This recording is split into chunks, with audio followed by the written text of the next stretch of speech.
ఫలితం లేకుండా పోయినట్లుగా తెలుస్తోంది.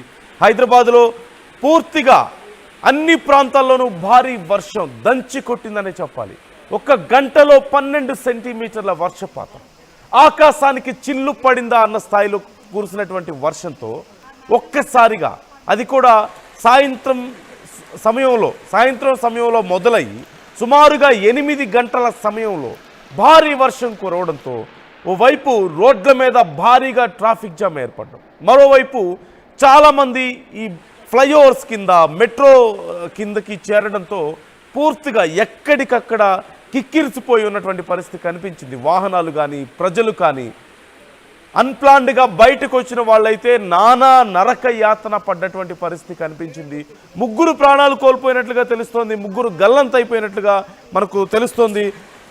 హబీబ్ నగర్ అఫ్జల్ సాగర్ కాలువలో 2 గల్లంతయ్యారు, మామ అల్లుడు. ముందుగా ఆ భారీ వర్షంలో వెళ్తున్న సమయంలో ఒక్కసారిగా మామ ఆ వరదలో కొట్టుకుపోయాడు. అయితే ఆ మామను కాపాడే ప్రయత్నంలో అల్లుడు కూడా కొట్టుకుపోయినట్లుగా తెలుస్తుంది. ఆయన బయటకు లాగడానికి ప్రయత్నం చేస్తున్న సమయంలో ఆ వరద ధాటికి ఒక్కసారిగా కొట్టుకుపోయినట్లుగా తెలుస్తుంది. మరోవైపు ముషీరాబాద్లో ఒక యువకుడు నాలలో కొట్టుకుపోయాడు. ఒక గోడ మీద కూర్చొని, వర్షం పడుతుంది అప్పటికే, అయితే ఓవైపు ఆ నాలలో భారీగా వరదలాగా ప్రవహిస్తున్నటువంటి పరిస్థితి ఉంది. అక్కడ నాల పక్కన ఉన్నటువంటి గోడ మీద కూర్చొని ఫ్రెండ్స్తో మాట్లాడుతూ ఉన్నాడు. అదే సమయంలో ఒక్కసారిగా గోడ కూలిపోయినట్లుగా తెలుస్తోంది. ఆ గోడ కూలిపోవడంతో సన్నీ అనేటువంటి యువకుడు, 26 ఏళ్ల యువకుడు, రాత్రి 9:30 సమయంలో ఫ్రెండ్స్తో అక్కడ మాట్లాడుతూ ఉన్నాడు గోడ మీద కూర్చొని. అయితే మనం ఇప్పుడు ఇవాళ రేపు చూస్తూనే ఉన్నాం, భారీ వర్షాలు కారణంగా చాలా ప్రాంతాల్లో ఇళ్ళు గోడలు కూలిపోతున్నటువంటి పరిస్థితి కనిపిస్తుంది. ఆ యువకుడు వాళ్ళ ఫ్రెండ్స్ కూర్చొని ఉన్నటువంటి గోడ ఒక్కసారిగా కూలిపోయి ఆ నాలలో పడిపోయాడు ఆ యువకుడు. అయితే కొట్టుకుపోతున్నటువంటి ఆ యువకుడిని కాపాడే ప్రయత్నం చేశారు వాళ్ళ ఫ్రెండ్స్. ఒక తాడు విసిరి లోపలికి అతన్ని బయటికి లాగే ప్రయత్నం చేశారు. కానీ ఆ వరద ఉధృతికి కనీసం ఆ యువకుడిని బయటికి తీసుకురాలేకపోయారు. యువకుడు అసలు పూర్తిగా కనిపించకుండా పోయినటువంటి పరిస్థితి. ఆ తర్వాత జిహెచ్ఎంసీ అధికారులు కానీ మరోవైపు హైడ్రా కానీ తీవ్ర ప్రయత్నాలు చేసినప్పటికీ కూడా ఆ యువకుడిని బయటికి తీసుకురాలేకపోయినట్లుగా తెలుస్తుంది. ఆ యువకుడు అసలు పూర్తిగా గల్లంతైపోయినట్లుగా తెలుస్తుంది. మరోవైపు ఎక్కడ చూసినా సరే భారీగా వరద పారింది. మనం స్క్రీన్లో చూస్తున్నాం, క్లియర్గా చూడొచ్చు. వీధుల్లో సైతం ఏదో పెద్ద వాగులు పారుతున్నట్లుగానో లేదంటే ఒక పెద్ద నది పారుతున్నట్లుగా పారినటువంటి పరిస్థితి మనకు కనిపించింది. బయటకు రాలేకపోయిన వాళ్ళు చాలామంది అత్యవసర పరిస్థితుల్లో కూడా. మరోవైపు ఏదైనా పనుల మీద అప్పటికే బయటకు వచ్చిన వాళ్ళు మళ్ళీ తిరిగి ఇళ్లకు వెళ్ళలేక, అలాగని బయట ఎక్కడా కూడా సరైనటువంటి వస్తువులు లేక నానా వస్తువులు పడ్డారు. చాలా ప్రాంతాలు పూర్తిగా అంధకారంలో మునిగిపోయాయి. పవర్ పోయింది పూర్తిగా, ఎప్పుడు వస్తుందో తెలియక.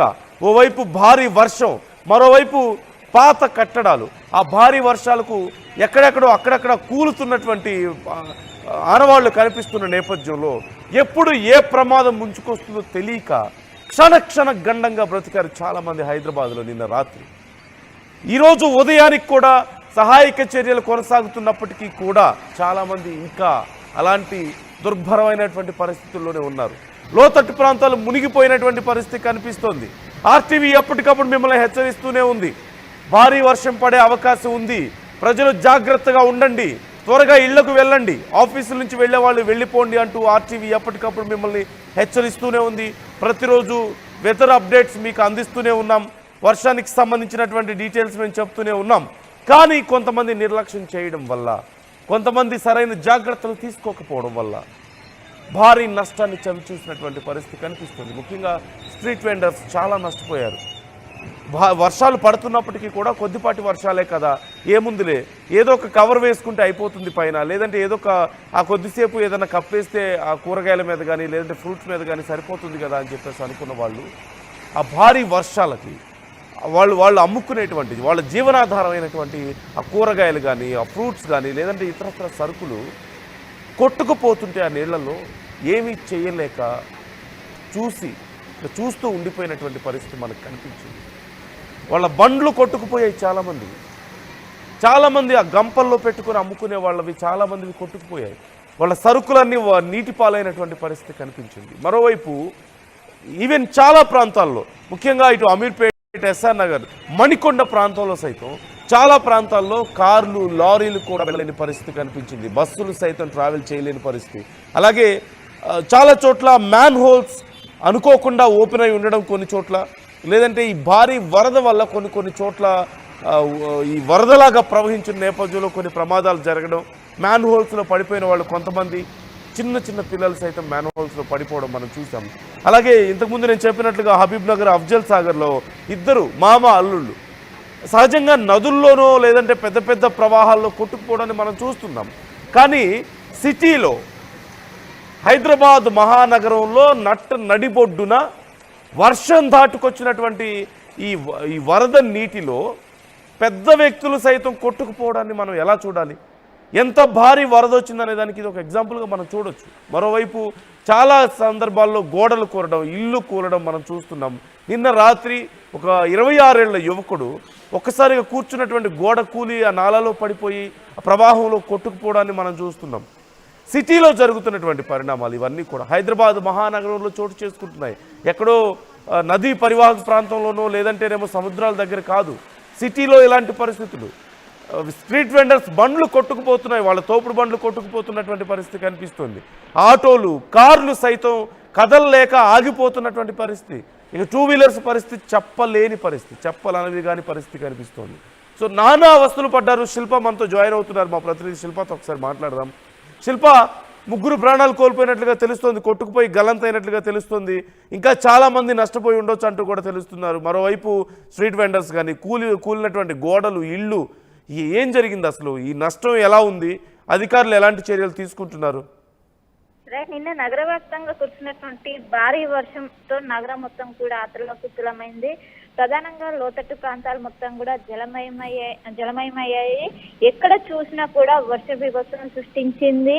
దీంతో ఒకవైపు నాలాల్లో దాదాపు 3 కొట్టుకుపోయారు. ప్రస్తుతం వాళ్ళ కోసం గాలం చర్యలు చేస్తున్నారు. కానీ నిన్న సాయంత్రం సమయంలో వాళ్ళు కొట్టుకుపోయారు. ఆటంకం అనేది ఎక్కువగా ఉండడంతో వాళ్ళకు కొంచెం సివియర్ గానే ఉన్నట్టు కూడా తెలుస్తుంది. అంటే బతికే అవకాశం చాలా తక్కువగా ఉన్నట్టు కూడా ప్రస్తుతం అయితే సమాచారం ఉంది. కానీ ఇప్పటి వరకు కూడా వాళ్ళకు సంబంధించి ఎటువంటి ఆనవాళ్ళు ప్రస్తుతం లభించలేదు.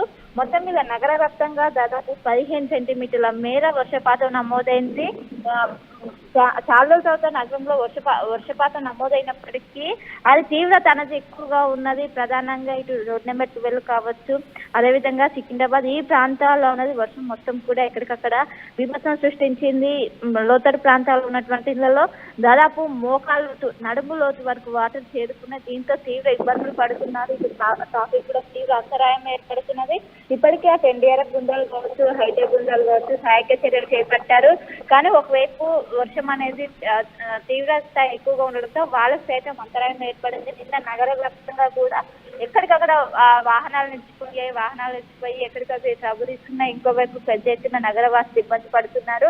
అయితే బంగాళాఖాతంలో ఏర్పడినటువంటి అల్పపీడనం అనేది దీని ఎఫెక్ట్ అనేది తక్కువగా ఉంటుంది అంటూ కూడా వాతావరణ శాఖ అధికారులు అంచనా వేశారు. కానీ దానికి భిన్నంగా ఒకవైపు భారీ స్థాయిలో వర్షపాతం అనేది నమోదైంది. దీంతో నగరం మొత్తం కూడా అతలాకుతలమవుతుంది. జనరల్ గా 5 సెంటీమీటర్ల మేర వర్షపాతం నమోదవుతున్నది. దాని తీవ్రత అనేది ఎక్కువగా ఉంటది సిటీలో. కానీ దాదాపు 15 సెంటీమీటర్ల మేర వర్షపాతం నమోదవడంతో దాన్ని నష్టం అనేది ఎక్కువగా కనిపిస్తుంది. అటు స్ట్రీట్ వెండర్స్ ఎవరైతే ఉంటారో వాళ్ళు పెద్ద ఎత్తున ఇబ్బంది పడ్డారు.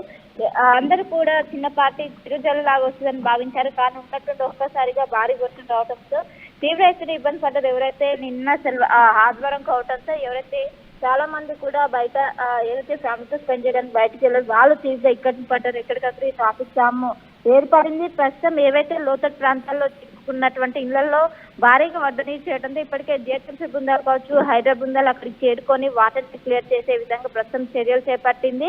మొత్తం మీద తీవ్ర ఇక్కట్లు పడుతున్నారు. ఈ రోజు ఉదయమే ఆఫీస్ ఉండడంతో పెద్ద ఎత్తున నగరవాసులు పెద్ద ఎత్తున ఇబ్బంది పడుతుంది. ఇప్పటికే అటు ఎవరైతే ఎస్డీఆర్ఎఫ్ బృందాలు కావచ్చు, ఎన్డీఆర్ఎఫ్ బృందాలు ఉంటే శిల్ప భారీ వర్షాలు పడుతున్నాయి.